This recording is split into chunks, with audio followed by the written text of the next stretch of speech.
in terms of relationships. Some of us are emotionally independent and some of us are emotionally dependent. Someone who's emotionally dependent, they have emotional vacancies of like loneliness, low self-worth, low self-esteem, and anxiety. So there's a void. We feel a void inside our heart. Somebody who's emotionally independent, they don't feel any voids. They feel actually contentment, satisfaction. So emotional fulfillment causes a sense of security. Then they can be vulnerable, they're trusting, they're honest, and they can get into a relationship.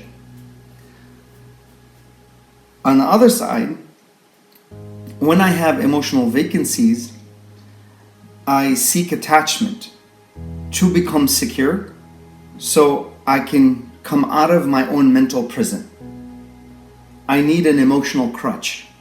That attachment makes me feel like I'm capable. So that person now that comes into my life, I have a high level of dependency emotionally on that person to be able to self-regulate, to feel worthy, to feel like I'm alive, to feel like I actually have importance in the world. And this person becomes like a drug.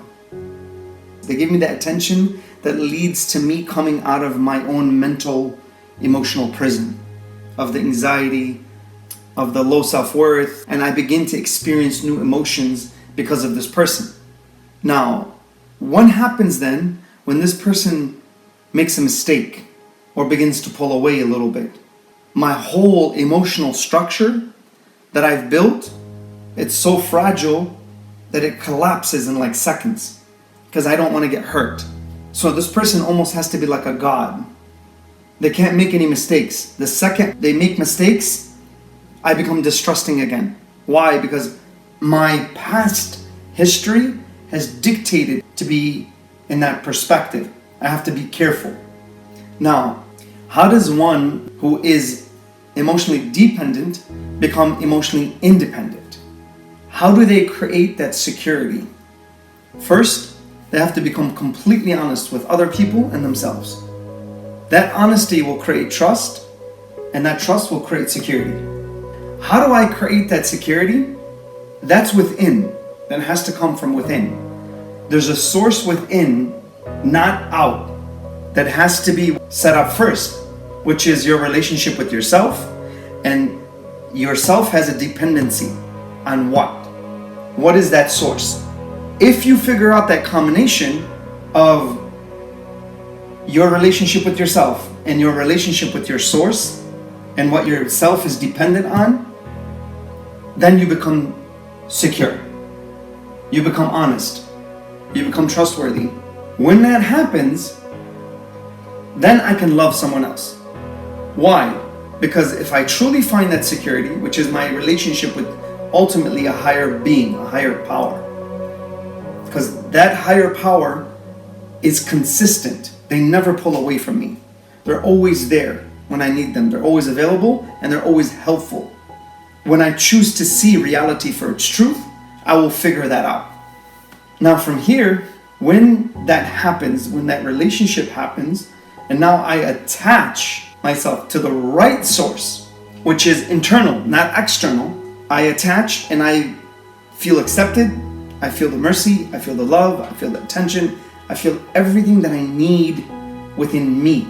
I become fulfilled, I become satisfied, I become totally self-sufficient on the inside. When I attach to that source, those voids get removed.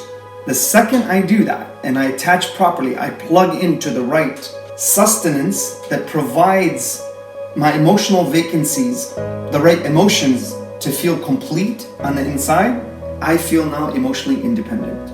From there, what happens is I now am capable of loving someone else because I no longer need anyone to fulfill me and my emotional reservoirs with anything. They're already overflowing because I feel abundance.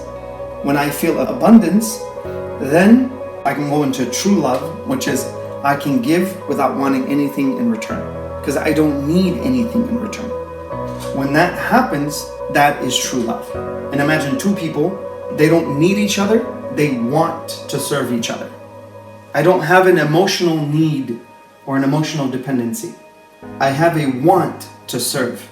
That is the construction of a true relationship.